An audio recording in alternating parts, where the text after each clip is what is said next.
everybody! This week on Ask Kristen, I'm talking about two words that likely strike fear into the heart of anyone with ovaries: premature menopause.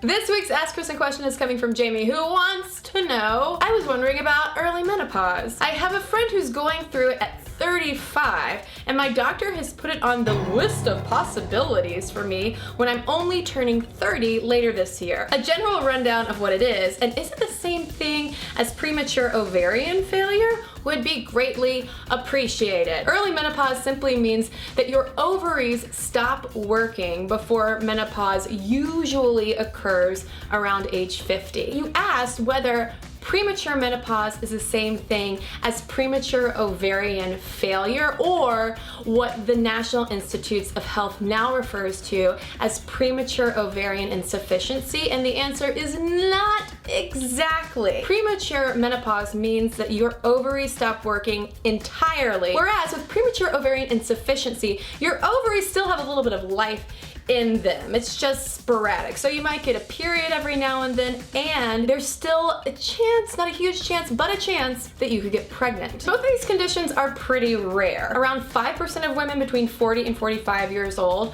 will experience spontaneous early menopause, whereas just 1% of women under 40 will experience premature ovarian insufficiency. Aside from things like chemotherapy and surgical removal of your uterus or ovaries, the primary causes of premature menopause include genetics, autoimmune diseases like thyroid disease, rheumatoid arthritis, and then chromosomal disorders like Turner syndrome. And in terms of lifestyle factors, cigarette smoking has been linked to it. Doctors suggest waiting until you've gone at least 3 months without a period and are also experiencing some of the wonderful symptoms of menopause, like hot flashes and night sweats and irregular sleep and vaginal dryness, and suddenly feeling a real kinship to the Golden Girls. Actually, I already feel a real kinship to the Golden Girls, so.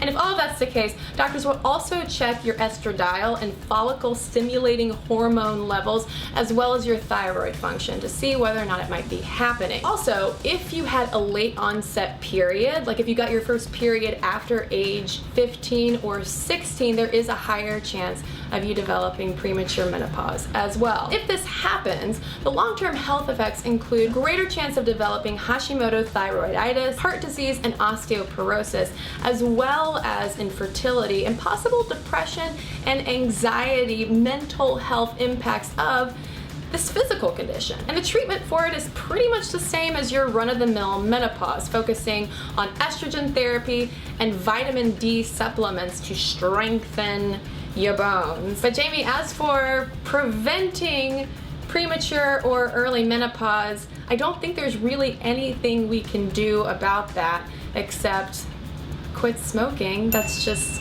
advice across the board. So if I were you, Jamie, I would go back to that doctor and ask exactly why this was put on that list of possibilities. Now, folks, I want to know whether this is something you have experienced, or you know someone who has experienced it, or if it's something that freaks you out at the thought of experiencing it.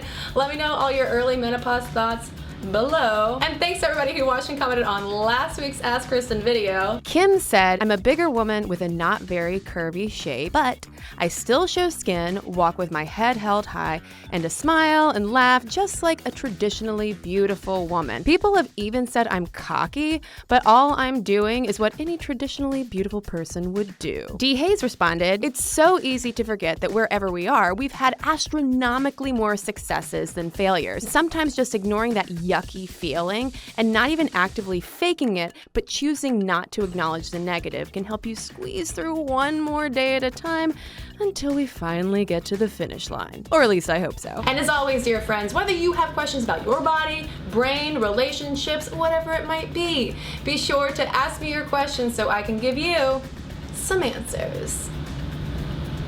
And some uncertified, semi-medical advice.